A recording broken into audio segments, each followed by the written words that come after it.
Hi, I'm Joy Eto. I am a Nigerian food blogger and influencer and a mom of three beautiful girls. My first is Trinity Eto, and she's a 7-year-old going to 8, a child living with cerebral palsy. I have my second, El Eto, she's 5 going on 6, and then my third is Shilo Eto, 3 going on 4. Pretty much my pregnancy with Trinity was it was beautiful. You know, everything you expected first pregnancy to be. My eyes were dotted, my T's were crossed, and all of that stuff. Antenatals were never missed, even when they were not as important.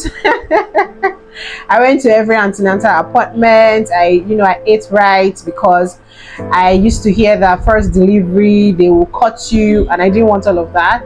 So I made sure I wasn't eating too much because I didn't want such a big baby. Everything went nice with my pregnancy. I did not have a single complication. I did not have a single problem with my pregnancy at all. I was very active. As a matter of fact, if I disguised properly using the right outfit, you would not be able to tell that I was pregnant. Even at 40 weeks, you will not be able to tell because I wasn't swollen anywhere. It was just beautiful. Delivery was another thing, you guys. Labor, delivery is nobody's mate. It's nobody's mate. But my delivery went smooth. My labor progressed the way it should, and I had my baby beautifully. I had no cuts. She weighed 3.2 at birth, but I didn't even have a single cut. I was hyping myself like, yes, I've done a good job. She was beautiful. She was just the perfect little girl. She still is. And so 24 hours later after birth, they were piercing her ears because I was about to be discharged, and I noticed that her eyes were not as white. And then I called the attention of the nurses. What's going on? My baby's eyes are not as white, and they just brushed it off and said, oh, nothing to worry about, your baby is fine. The father's eyes are not even white. What is your problem? Now, if I could turn back the hands of time, I would make sure that they checked why her eyes were wide. I would probably stay in the hospital longer and not rush out of the hospital, because there's this thing about, I've given birth, I have my energy, I'm good, let me start slaying, let me let everybody know that I've given birth. And I was just hyped up to have had my first baby, and everything was good. I couldn't wait to get back to my skinny jeans and be a babe. So I wanted to leave the hospital. I wished I had stayed in the hospital maybe a day more or even 2 and just rest, which is one thing a lot of mothers don't do. You think you have the energy, you really don't, and maybe that extra 1 day or 2 in the hospital could change your life. Because if I had stayed back a day or 2, I believe the jaundice would have manifested more by the 3rd day, and it will not just be the eyes, it probably spread to the skin or the face, and they will be able to tell. That way she wouldn't have gone home with us and started having the jaundice spread through every part of her body till when she convulsed, pretty much. So I wished I had stayed back longer at the hospital. And then when she convulsed, I had no idea what was convulsion. It was prayer points back to back. It was kabashing back to back. Which family member is doing this? Which village people are doing this, and all of that. And we got her to the hospital. That's another thing. I wish I had gone to the nearest hospital and not insisted on taking her down to the hospital where I gave birth to her, because there were hospitals very close to the house which I could have taken her to. But I didn't take her there because like a day in that hospital is like 120,000. I shouldn't even have cared about that. I should have just taken her there, and then we took her all the way to the hospital where we had her, and they placed her in a coma and all of that stuff. She went into a coma, sorry. And she was in a coma for 5 days. We went through the most terrible 5 days of my life. Woke up later and I thought everything was over. I thought we're done, everything is good. But I didn't know that I had just started a journey I knew nothing about. Now fast forward almost 4 months when she was diagnosed. I didn't accept it. I didn't believe it. I still remember my first physiotherapy appointment at Lasuth.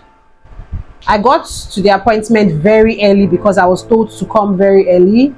I was also told it was just mild cerebral palsy, because at the time you could only notice her stiffening to sit and a little bit of stiffness on her left leg. There was nothing on her hand. You could not see anything on her hand. So they said it was mild and it was just going to pass. Oh, don't worry, your baby is going to sit, she will talk, she will walk.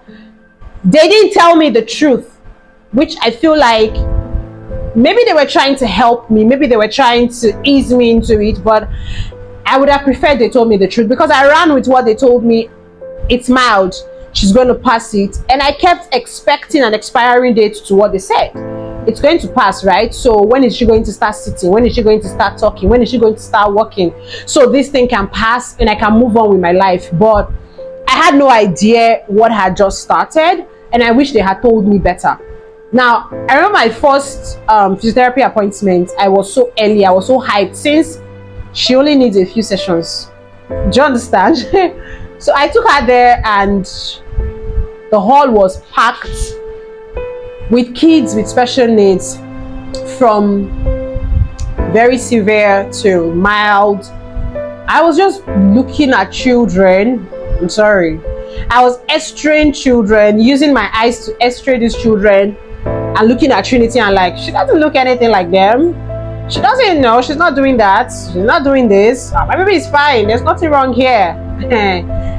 This class is not for us. We're not doing this. God has taken control.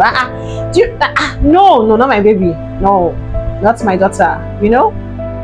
And I listened to everything they said in that class. I went home, I did everything. I was doing it, but I didn't really put my mind that I was going to be doing this forever. I believed there's an expiry date. She was going to just, wake up one day and this is past. Which I believe every parent that has ever had their child diagnosed with any form of special needs, you live in that state where you believe, I'm going to wake up and it's past.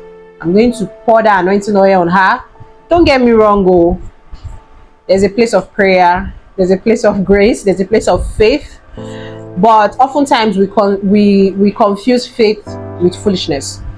And for the longest time, I lived in denial and I did not give her the necessary medical attention she needed, therapy and all of that, which I believe if she was getting as early as she was diagnosed, she would do a lot better than she's doing currently. And we went through that phase up until me accepting this is what it is, going from place to place, church to church. Name any church, I've been there. I've been there. I've prayed all the prayers. I've prayed all the, as a matter of fact, there's no prayer point you want to raise right now that I don't think I've prayed. I've prayed it. I've fasted, dry fasting, wet fasting, juice fasting, name all the fasting. I've done it all. And I feel like at this point, the fasting and the prayers might not have given me a miracle. Like Trinity is this and now she's this. But it strengthened my faith and my walk with God, because I got to know that whether God heals her the way I desire or not, He's God. And that He has a reason for everything. And I love God regardless. And loving God that way is what helped me to love my child regardless of the circumstances. Because trust me, it is hard. Raising a special needs is hard. Having to feed them, bath them. You have a 7-year-old that pretty much acts like a 1-year or a 2-year-old sometimes, and you want to be like, you're no longer a baby. But the truth is, up there in their mind, they're still babies because of what happened to them. So loving God regardless of me not getting the healing or the miracle helped me to start to love my daughter the way she is, with whatever. And it has helped me to be selfless when it comes to her. I say this because I'm not going to invest in luxury unless I can invest in Trinity, unless I can invest in what is that thing that she needs to get, what is this thing that she needs to do, her therapy, her this, her that, what is going to make her happy. I'm pretty much more concerned about making her happy and giving her a good life than I am about anything else. And that, for me, is the biggest therapy that she needs, because these children require a place that is filled with so much love so they can thrive. If you shout at them, if you're depressed, if you're crying all the time, it's going to affect them.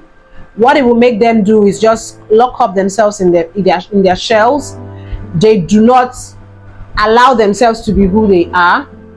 They don't perform at their optimum because you are not performing in your optimum. But guess what? When you get your strength, when you're standing, when you're vibing with life, you're also giving them that positivity, and they draw strength from you, and they move on in life. They start to do things that they would never do before, simply because you are giving them that strength. And I am only able to do that because of my relationship with God and because of how I see things.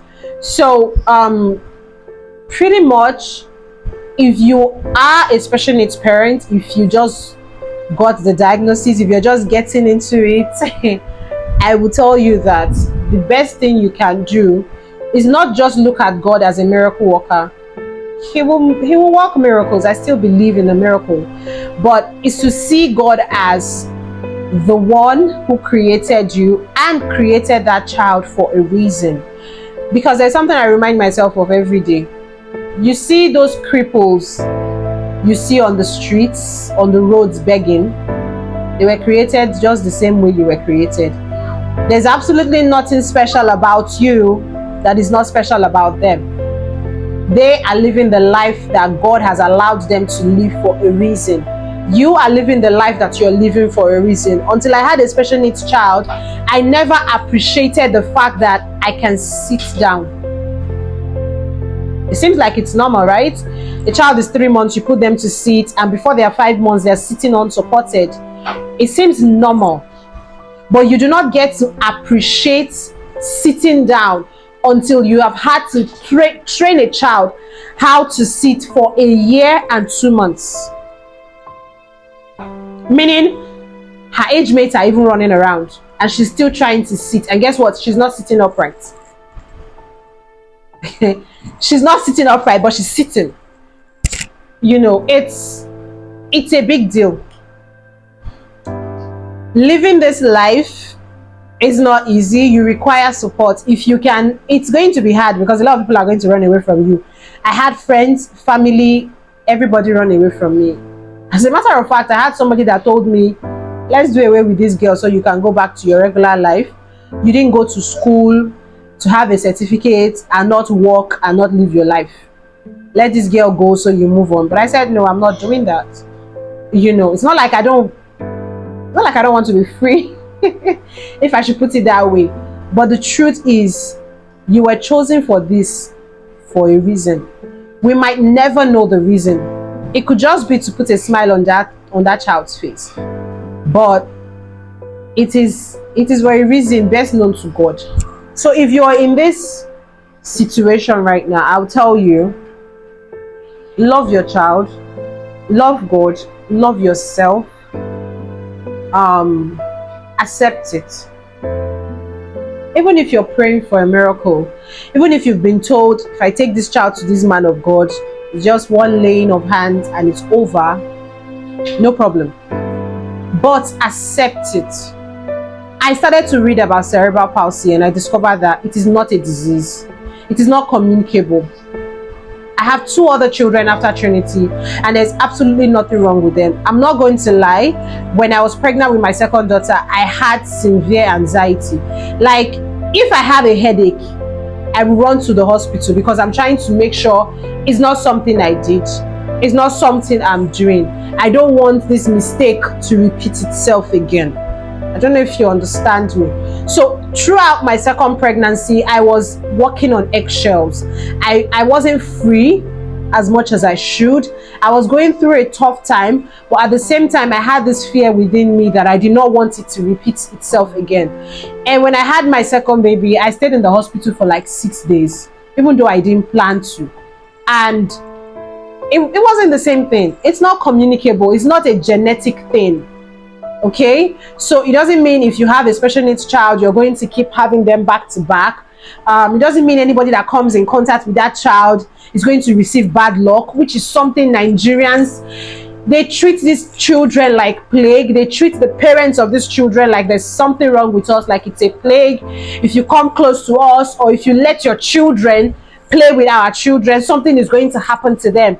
They are not evil spirits. They are not bad luck. They are not curses. They are beautiful, blessed children. There's absolutely nothing wrong with them. Nothing is wrong with them. Nothing is wrong with you. For the longest time, I felt like a failure because I felt like this is my first child, and I didn't insist on what I saw, which I knew nothing about. I didn't know. And for a nurse to brush it off, she's supposed to know better. So who am I to say, look into this? I felt like there was something I needed to do, or there's something I did not do. There was this guilt in me. I still deal with that guilt sometimes, and I just had to tell myself over and over that it is not my fault. It is not my fault. It is not your fault. There's a reason for this, and everything is going to be fine.